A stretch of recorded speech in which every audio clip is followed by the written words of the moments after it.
የአዲስ አበባ ከተማ የሲቪል ምዝገባና የነዋሪነት አገልግሎት ኤጀንሲ ከአዲስ አበባ ወጣቶችና ስፖርት ቢሮ ጋር በጋራ ያዘጋጁት የፋይዳ ለኢትዮጵያ የ5 ኪሎ ሜትር የጎዳና ላይ ሩጫ በአዲስ አበባ ተካሂዷል። የውጭ ጉዳይ ሚኒስትር ዶክተር ጌዲዮን ጢሞቴዎስ፣ የአዲስ አበባ ከተማ አስተዳደር ምክትል ከንቲባ ዣንጥራር አባይና የአዲስ አበባ ከተማ ስራ አስኪያጅ ወንድሙ ሴታን ጨምሮ የመንግስት ከፍተኛ የስራ ኃላፊዎች የተገኙበት የጎዳና ላይ ሩጫ በሺዎች የሚቆጠሩ የከተማዋ ነዋሪዎች ተሳትፈውበታል። ውድድሩን በይፋ ያስጀመሩት ምክትል ከንቲባ ዣንጥራር አባይ የፋይዳ መታወቂያ አገልግሎት ለዜጎች የጋራ ተጠቃሚነት ወሳኝ መሆኑን አንስተው የዚህ የጎዳና ላይ ሩጫ ዋነኛ ዓላማም ንቅናቄው ሀገር አቀፍ ስፋት እንዲኖር ታልሞ ነው ብለዋል።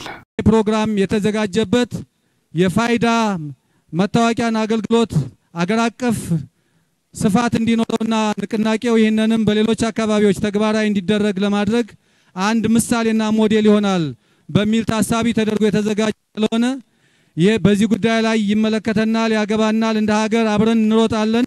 የጋራ መገለጫ በሀገራችን ኢትዮጵያ የሚከናወኑ ስራዎችን በጋራ በመቆም የጋራ ይሆነናል። ራሳችን የምንለይበት እንደ ሀገርም በሌሎች ሀገሮች የዲጂታል ኢትዮጵያ ለማስተዋወቅ የሚያስችለን አንዱ እንቅስቃሴ በዲጂታል ኢኮኖሚ ውስጥ የዜጎችን ደህንነት ለመጠበቅ ሁነኛ ፋይዳ ይኖረዋል ያሉት የብሔራዊ ዲጂታል መታወቂያ ፕሮግራም ጽሕፈት ቤት አስተባባሪ አቶ ዮዳሄ አርአያ ስላሴ በሀገር ደረጃ ወደ 15 ሚሊዮን ሰዎች መመዝገባቸውን አንስተው በቀጣይነትም ብዙ ስራዎች እንደሚቀር ተናግረዋል።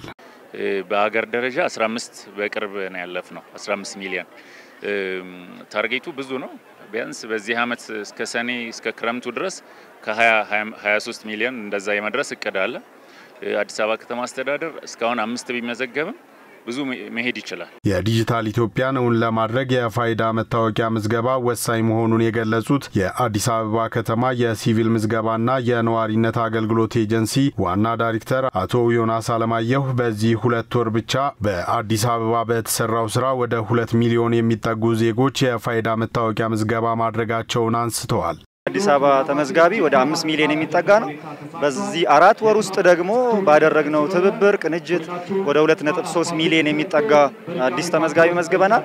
ከባለፉት 2 አመት ተኩል አኳያ ሲታይ እንግዲህ ግማሹን በ4 ወር ውስጥ መመዝገብ ትልቅ ስኬት ነው። ግን ደግሞ በጣም ብዙ ይቀረናል። ትምህርት ቤቶች ላይ፣ ሌሎች ሴክተሮች ላይ ትኩረት አድርገን የምንሰራ ይሆናል ማለት ነው።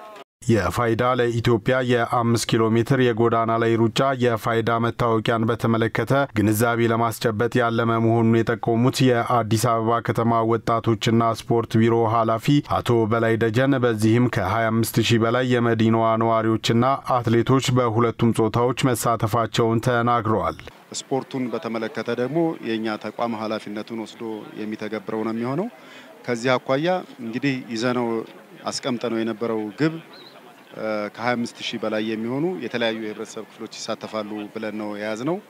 በተለይ የከተማችን ወጣቶች፣ የስፖርት ቤተሰቦች፣ ኤሊት ስፖርተኞችና አካል ጉዳተኞች ስፖርት ላይ ተሳትፈዋል። ከዚህ አኳያ ከተቀመጠው ግብ አኳያ በጣም ስኬታማ ነው ብሎ መውሰድ ይቻላል። በፋይዳ ለኢትዮጵያ የ5 ኪሎ ሜትር የጎዳና ላይ ሩጫ ከ1 እስከ 3 ለወጡ አትሌቶች ከ50000 እስከ 15000 የሚደርስ የገንዘብ ሽልማት ተበርክቶላቸዋል።